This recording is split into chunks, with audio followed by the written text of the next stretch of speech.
Good evening, dear students. I hope you all are good in your home and doing well job. Okay, so today we are going to discuss about determinates. This is very important topic of 12th NCERT, and many know every year there are a 6 number question. Okay, comes from this particular chapter. So today we will discuss about definition of determinates and how to find the determinates or of order 1 and order 2 cross 2 and order 3 cross 3. Okay, so let us begin with the definition of determinate. So what is the definition? Well, determinate is a single valued function. Okay, what does it mean? determinates जो होता है एक single valued function होता है, means किसी एक matrices का, okay, अब इसका ऑर्डर कुछ भी हो सकता है, किसी एक मैट्राइसेस का जब हम डिटर्मिनेट्स में उसको कन्वर्ट करते हैं तो हमको एक पर्टिकुलर वैल्यू मिलती है. ओके, क्या मिल जाती है स्टूडेंट्स? एक पर्टिकुलर वैल्यू से ए, एक पर्टिकुलर क्या मिल जाती है, उसकी वैल्यू मिल जाती है. So what is determinate? Determinate is just a number, a single valued number. Okay, तो अब मैंने यहाँ पे फंक्शन क्यों लगाया स्टूडेंट्स? क्योंकि फंक्शन यहाँ पे ये जो डिटर्मिनेट्स का पोजीशन है, ये सिंबल, ये एक फंक्शन की तरह काम करता है. आप इसमें क्या डालते हैं? आप इसमें किसी मैट्राइसिस को डालते हैं, ठीक है, स्क्वायर मैट्राइसिस को इसमें डालते हैं, तो स्क्वायर मैट्राइसिस को इसमें इनपुट करने के तुरंत बाद यहाँ से आपको एक क्या सिंगल वैल्यू में, ओके, सिंगल वैल्यू में प्राप्त होती है. क्या मिलती है स्टूडेंट्स? सिंगल वैल्यू प्राप्त होती है. तो आउटपुट के रूप में मिलती है, जो आपको किस रूप में मिलती है स्टूडेंट्स? आउटपुट के रूप में. So what is determinate? First, determinate is a number. Okay, what is determinate? Determinate is a number. Okay, तो डिटर्मिनेट्स की पहली कंडीशन क्या होगी, डेफिनेशन क्या होगी? It is a number. ठीक है, it is a single number. Second condition क्या है स्टूडेंट्स डिटर्मिनेट की? It can be defined only for square matrix. मतलब डिटर्मिनेट्स किसी भी रेक्टेंगुलर मैट्रिक्स का हम फाइंड नहीं कर सकते, उसके लिए डिफाइन ही नहीं होता. डिटर्मिनेट्स किसके लिए डिफाइन होता है students? Only for a square matrix. अब वो स्क्वायर मैट्रिक्स का ऑर्डर 2 क्रॉस 2 हो सकता है, 3 क्रॉस 3 हो सकता है, 4 क्रॉस 4 हो सकता है, बट इन यूर सिलेबस केवल 3 क्रॉस 3 के डिटर्मिनेट्स की ही बात करेंगे. ओके, और तीसरी कंडीशन क्या होती है स्टूडेंट डिटर्मिनेट के लिए? कि डिटर्मिनेट्स जो होता है उसको किससे डिनोट करते हैं? It is denoted by this. Okay, मान लीजिए A is any matrix, A कोई क्या है? A is any square matrix. A क्या है? कोई स्क्वायर मैट्रिक्स है. Then it's determinant is defined as determinants A. मतलब मॉडुलस ए भी बोलते हैं इसको, बट मॉडुलस ए होता नहीं इसकी वैल्यू. ठीक है, तो डिटर्मिनेट्स को कैसे डिफाइन करते हैं? बार के रूप में. ठीक है, जैसे ए is any square matrix, A कोई एक स्क्वायर मैट्रिक्स है, तो उसका डिटर्मिनेट्स को हम कैसे डिफाइन करेंगे? इस तरीके से. और कहीं कहीं पे क्या लिखा होता है स्टूडेंट्स? डेट ए, ऐसे भी डिफाइन करते हैं कहीं कहीं पे बुक में. ठीक है, तो these are the fundamental basics about determinates. What is determinate? It is a single valued number, या फिर क्या कह लीजिए, it is just a number. It can be defined only for square matrix. ये केवल स्क्वायर मैट्रिक्स के लिए define होता है. और it is denoted by this, मतलब एक बार के द्वारा डिनोट करते हैं इसको. अगर एक कोई स्क्वायर मैट्रिक्स है तो इसका डिटर्मिनेट कैसे डिफाइन होगा? This is the symbol for defining any determinates. Okay, अब बात करते हैं determinates. Determinate for order 1 cross 1. 1 cross 1 का अगर कोई मतलब दिया हुआ है एलिमेंट, तो उसका डिटर्मिनेट क्या होगा? अब 1 क्रॉस 1 का मतलब एक रो और एक कॉलम, तो सिंगल एक ही एलिमेंट होगा, तो उसका सिंपली क्या डिटर्मिनेट हो जाएगा? वो वैल्यू खुद हो जाएगी. ठीक है, जैसे determinate of 1, determinate of 2. Okay, determinate of 3 कितना? 3. तो ये डिटर्मिनेट किसके लिए हो जाएगा? ऑर्डर 1 क्रॉस 1 के लिए. ओके, अब next determinate for order 2 cross 2. अगर 2 क्रॉस 2 का दिया है स्टूडेंट्स, तो उसके लिए डिटर्मिनेट कैसे फाइंड करेंगे? सपोज एक 2 क्रॉस 2 का मैट्रिक्स दिया है आपको, स्क्वायर मैट्रिक्स 2 0 1 3. ठीक है, हमें क्या करना है, इसका डिटरमिनेट निकालना है। ओके, तो क्या हो जाएगा, determinant of A equal to, पहले तो ये मैट्रिक्स स्क्वायर से किस में आ जाएगी, बार के अंदर आ जाएगी, है ना, वैल्यूज़ 2 0 1 3। और कैसे फाइंड आउट करते हैं, जस्ट क्रॉस मल्टीप्लिकेशन। क्या करते हैं, क्रॉस मल्टीप्लिकेशन, इसका यहाँ मल्टीप्लाई किया और माइनस इसका यहाँ मल्टीप्लाई। ओके, तो 3 multiply 2 minus 1 multiply 0। So what is the value students, 3 2 6 minus 0 that is 6। So this is the method for 2 cross 2 order of square matrix. अगर 2 क्रॉस 2 का कोई स्क्वायर मैट्रिक्स है, उसका डिटरमिनेट फाइंड करना है, तो जस्ट गो फॉर क्या, cross multiply करो और माइनस कर दो। ठीक है, ऐसे क्रॉस मल्टीप्लिकेशन कीजिए, 2 3 6 माइनस 1 इंटू 0 0।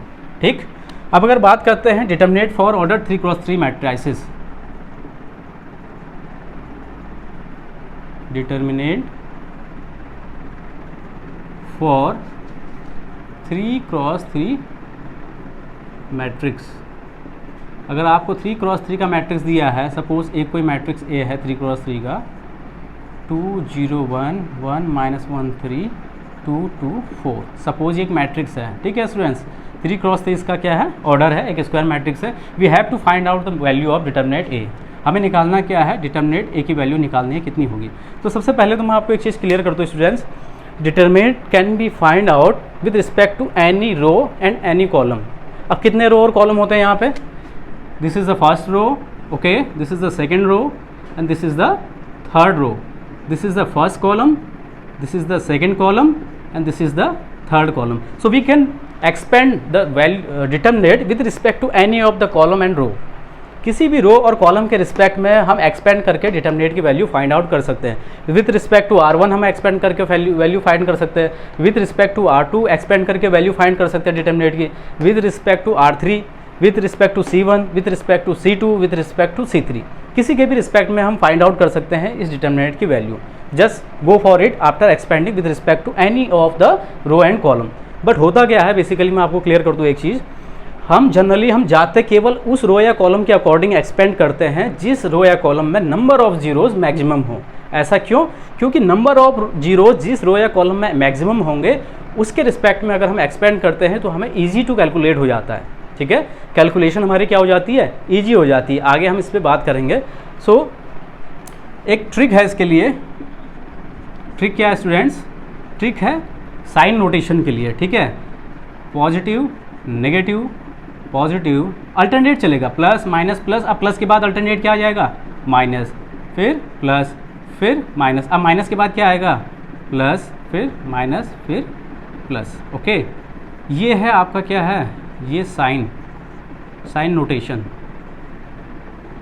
अब आप कहेंगे साइन नोटेशन कहाँ पे यूज होगा, while expanding any determinant with respect to any of row and column we use these kind of sign. अगर मैं R1 के रिस्पेक्ट में एक्सपेंड कर रहा हूँ, सपोज मैं क्या कर रहा हूँ, R1 के रिस्पेक्ट में एक्सपेंड कर रहा हूँ किसी डिटरमिनेट को, तो मैं क्या साइन लूँगा, मैं ये साइन यूज करूँगा। ओके, अगर मुझे R2 के रिस्पेक्ट में अगर एक्सपेंड करना है, सपोज किसके रिस्पेक्ट में, R2 के रिस्पेक्ट में हम क्या कर रहे हैं, एक्सपेंड कर रहे हैं डिटरमिनेट को, तो क्या होगा वहाँ पे, ये नोटेशन करूँगा, ये साइन का नोटेशन यूज़ करूँगा। अगर मुझे R3 के रिस्पेक्ट में क्या करना है, एक्सपेंड करना डिटरमिनेट को, ठीक है, R3 के रिस्पेक्ट में एक्सपेंड करना, तो ये साइन नोटेशन रहेगा मेरा।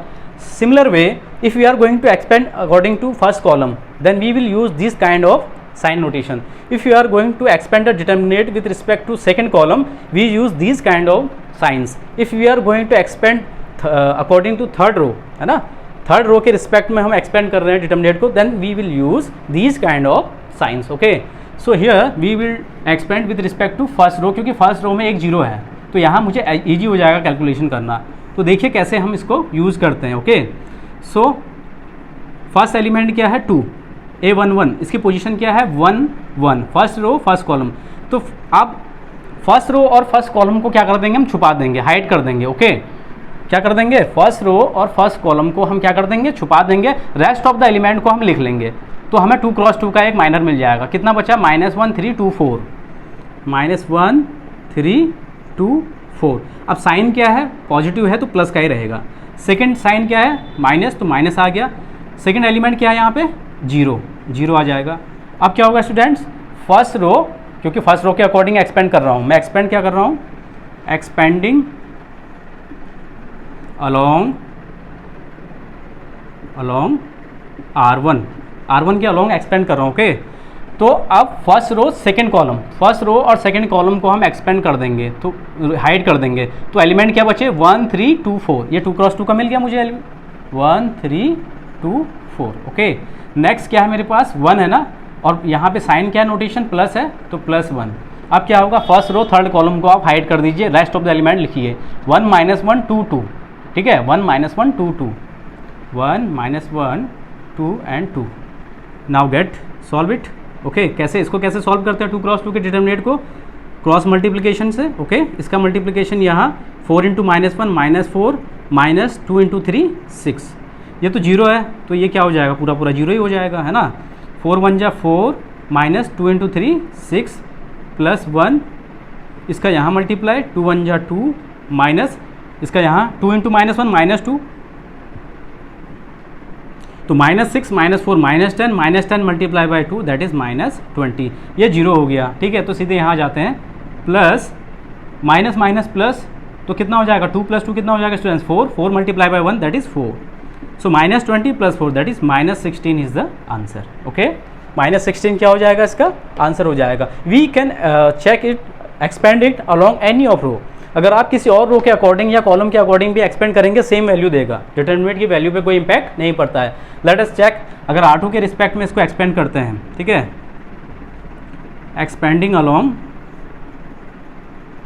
R2 के रिस्पेक्ट में करते हैं। ओके, तो यहाँ पे क्या है, पहला एलिमेंट क्या है R2 का 1, नोटेशन क्या आएगा, माइनस आगे से, तो -1 आ गया। ठीक है, अब क्या होगा, इसके R2 के रिस्पेक्ट में खोल लें ना, तो इसकी पोजीशन क्या है स्टूडेंट्स 2 1, दूसरा रो पहला कॉलम, तो 2 1 की पोजीशन है, तो आप किसको दूसरा रो पहला कॉलम छिपा देंगे, रेस्ट ऑफ द एलिमेंट आप लिखेंगे 0 1 2 and 4, 0 1 2 and 4। Okay, next element क्या है इसके बाद -1, और नोटेशन क्या है प्लस, तो यहाँ प्लस तो आएगा ही नोटेशन पे साइन, चूंकि एलिमेंट -1 है तो ये -1 ही आएगा। ओके, अब क्या होगा, इस एलिमेंट के अकॉर्डिंग जो रो और कॉलम है उसको छुपा दो। ठीक है, इसके अकॉर्डिंग कॉलम ये है, रो ये है, तो इसको छुपा देंगे और इसको बीच वाला छुपा देंगे, तो एलिमेंट क्या बचेगा 2 1 2 4। Okay, 2 1 and 2 4, 2 1 2 4।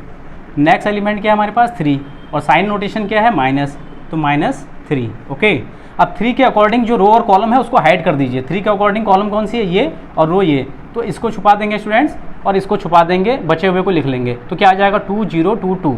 ओके, क्या आ जाएगा 2 0 2 2।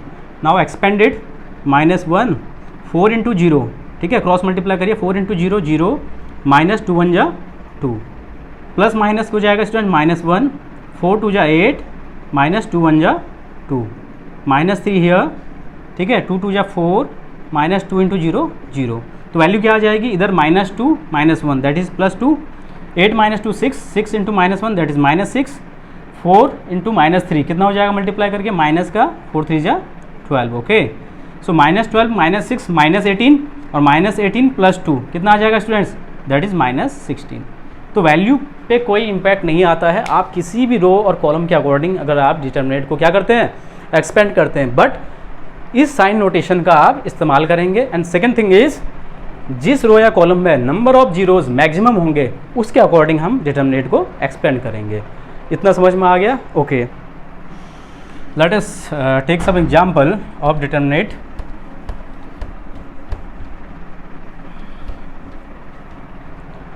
Where is NCERT? Okay, I just take example for my own. एक मैट्रिक्स A है सपोज 2 -1 3 0 0 5 1 0 2। ओके, 3 × 3 का we have to find out the value of determinant A। Okay, value of determinant हमें A find करनी है।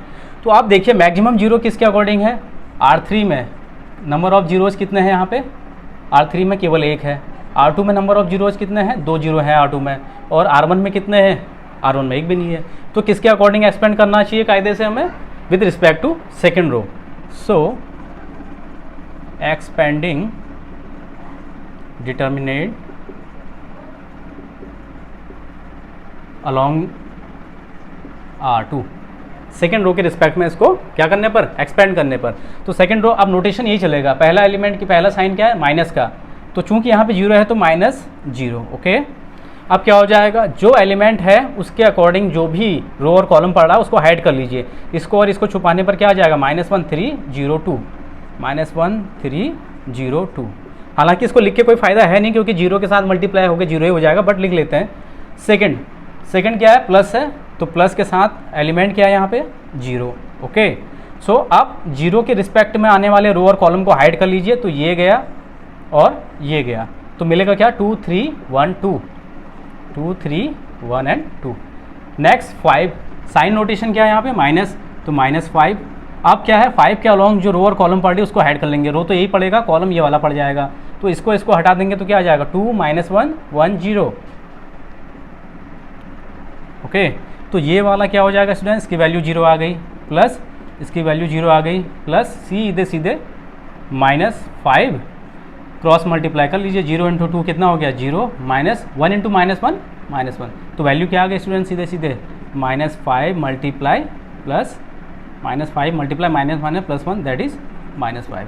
तो ये easy हो जाता है सॉल्व करना ऐसे। Okay, now we are going to discuss the properties of determinant. Okay, there are 6 properties, so we will discuss from the very first property of determinate and we will use it while solving the problems, practical problems. Okay, so properties of determinates.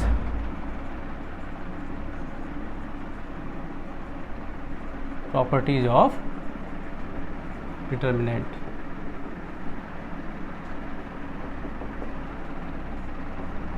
Okay, so first property क्या है students, first property ये कहती है, if we are going to interchange the row with column, if we are going to interchange the row with its column then the value of determinant does not affected. मतलब अगर हम किसी determinate के रो को column के साथ interchange कर दें तो जो डिटर्मिनेट की वैल्यू है उसमें कोई इफेक्ट नहीं पड़ता है। So first property is, if we interchange the row with column, then the value of determinate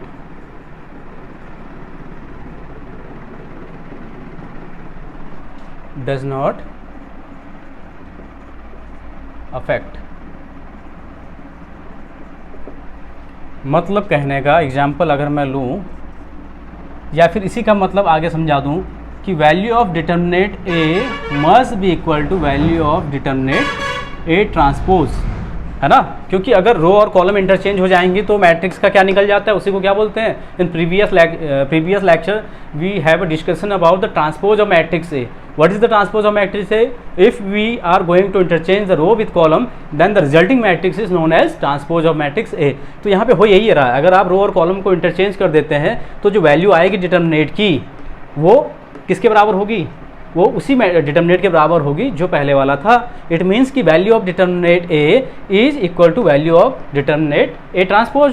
ए का जो ट्रांसपोज है उसकी वैल्यू, उसके डिटर्मिनेट की वैल्यू और मैट्रिक्स ए की वैल्यू, डिटर्मिनेट ए की वैल्यू दोनों क्या है, सेम है। या फिर इसी को दूसरा नोटेशन हम ऐसे लिख लें कि determinant A must be equal to determinant A transpose, ये भी लिख सकते हैं। एग्जाम्पल ले लीजिए, मान लीजिए कोई एक ऐसे कर लेते हैं, एक कोई एक मैट्रिक्स है 0 0 1, मैं 0 इसलिए ले रहा हूँ ज़्यादा क्योंकि कैलकुलेशन ईजी हो जाए। ओके, 1 2 3 डाल लीजिए, 2 -1 5, ठीक। ओके, अब इसका ट्रांसपोज निकाल लेते हैं, रो और कॉलम इंटरचेंज हो जाएंगे तो 0 0 1 1 2 3 एंड 2 -1 5, ठीक।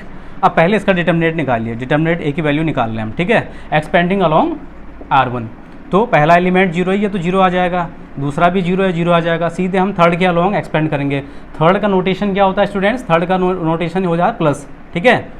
A11 A12 A13, ठीक है, तो नोटेशन क्या होता है प्लस, प्लस के साथ क्या आ जाएगा 1। अब इसके अलॉन्ग जो रो और कॉलम पढ़ रहा है उसको हम क्या करते हैं, हाइड करते हैं ना। 1 के अलॉन्ग जो पढ़ रहा है उसको हाइड कर लेंगे, तो एलिमेंट क्या है 1 2 2 -1 1 2 2 -1। ओके, तो वैल्यू कितनी आ जाएगी 1 मल्टीप्लाई बाई, क्रॉस मल्टीप्लाई कर लीजिए, 1 × -1 दैट इज़ -1 -2 × 2 4, तो -4 -1 -5 मल्टीप्लाई बाय 1 दैट इज -5। ये तो वैल्यू आ गई डिटर्मिनेट ए की। अब हम वैल्यू किसकी निकाल लेते हैं, डिटर्मिनेट ए कॉम्प्लीमेंट का। तो ए कॉम्प्लीमेंट या ए ट्रांसपोज का जब हम निकालेंगे डिटर्मिनेट, तो इसको किसके अकॉर्डिंग, C1 के अकॉर्डिंग एक्सपेंड कर लेते हैं students, because number of zeros are maximum in with respect to column first. Column first के रिस्पेक्ट में नंबर ऑफ जीरोज क्या है, मैक्सिमम है। मैक्सिमम क्या है, ज़्यादा उसी में है। सो पहला एलिमेंट तो जीरो ही हो गया इसका, दूसरा भी क्या हो गया, जीरो। अब यहाँ पे पोजीशन क्या होती है इसकी पोजीशन कौन सी है, 1 की। तीसरा रो है, पहला कॉलम है, कौन सा है, तीसरा रो पहला कॉलम, दैट इज 3 1। तो 3 + 1 कितना होता है, 4। 4 इज एन इवन नंबर, तो साइन क्या आ जाएगा, प्लस का आ जाएगा, और यहाँ पे आ जाएगा 1। अब इस 1 के अलॉन्ग जो रो है और जो कॉलम है उसको आप हाइड कर दीजिए, तो जो रेस्ट ऑफ द एलिमेंट है उनको यहाँ लिख लीजिए। तो 1 2 2 -1 1 2 2 -1। So now find the value. So 1 अब क्या हो जाएगा, 1 × -1 that is -1 -2 × 2 that is 4। So student value क्या आ रही है, -4 -1 that is -5 -5 multiply by 1 that is -5। So कोई इफेक्ट पड़ा डिटर्मिनेट की वैल्यू में, बोथ आर सेम। सो पहली प्रॉपर्टी क्या कहती है, the value of determinant remains the same if we interchange its row with column. ठीक है, now you can take the screenshot of this. Now we are going to discuss the second property.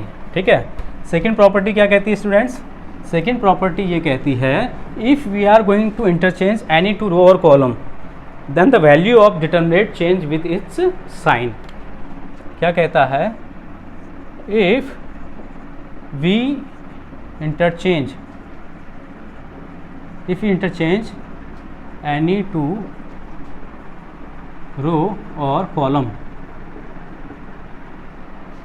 then the value of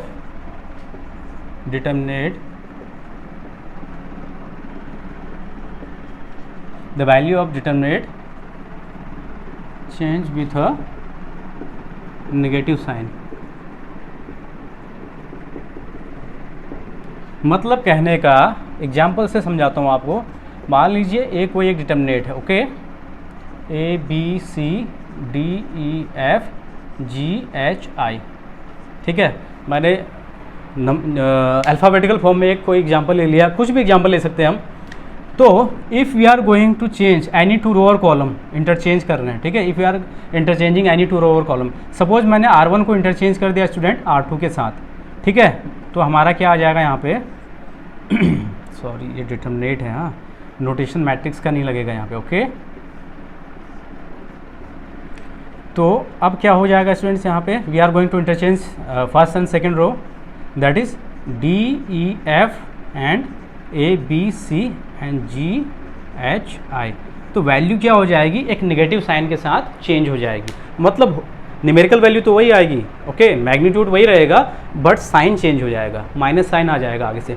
means अगर इसकी value suppose अगर इसकी value 25 आ रही है, तो after interchanging R1 and R2 इसकी वैल्यू -25 हो जाएगी। इसकी वैल्यू अगर 30 आ रही है तो इसकी -30 आ जाएगी। एक एग्जांपल लेते हैं, ओके, एक एग्जांपल ले लेते हैं, लेट AB। अब वही है एग्जांपल, जब मैं लूँगा एक कोई मैट्रिक्स है 0 0 2, इसलिए मैंने 2 0 ले लिए, ईजी टू कैलकुलेट, 1 -1 5 2 2 0। ठीक, नाउ अब हो क्या रहा है, हमने इस मैट्रिक्स में R1 को इंटरचेंज कर दिया R2 के साथ। मैं इसका भी डिटर्मिनेट निकालूंगा और दूसरे का भी। ठीक, एक मैट्रिक्स A' आ गया मेरे पास, ठीक है। सपोज मैंने क्या किया, R1 और R2 को इंटरचेंज कर दिया, तो ये हो गया 1 -1 5, इसको A' कर लो, 1 -1 5 0 0 2 एंड 2 2 0, ओके, ठीक हो गया। अब इन दोनों की वैल्यू चेक कर लेते हैं। हमने क्या किया, R1 और R2 को इंटरचेंज कर दिया। अब हमें देखना है मैग्नीट्यूड कितना आ रहा है। तो फर्स्ट हम फाइंड करेंगे डिटर्मिनेट A। तो expanding along the first row, ठीक है, क्योंकि फर्स्ट रो में नंबर ऑफ जीरो ज़्यादा है, तो पहला तो जीरो ही आ गया, दूसरा भी जीरो ही आ गया, कोई इम्पैक्ट पड़ेगा नहीं। और इसकी पोजीशन, इसका साइन क्या होगा बेटा, प्लस का साइन हो गया है ना, +2। अब जो नंबर हम यहाँ ले रहे हैं उसके अलोंग जो कॉलम और रो है उसको हम हाइड कर लेते हैं। तो हाइड कर लिया 2 के अलोंग रो और कॉलम को। The rest of the elements उनको यहाँ पे लिख लेंगे, 1 -1 2 2, 1 -1 2 and 2। So find its value, that is 2 time cross multiplication करेंगे, 2 1 जा 2 -2 × -1 -2, ओके। सो 2 माइनस माइनस प्लस 2 + 2 4, 4 2 जा 8, ये वैल्यू आ गई 8। अब हम फाइंड कर रहे हैं इसका एडेस का डिटर्मिनेंट होगा। What is A dash? A dash is the matrices which we find by interchanging first and second row.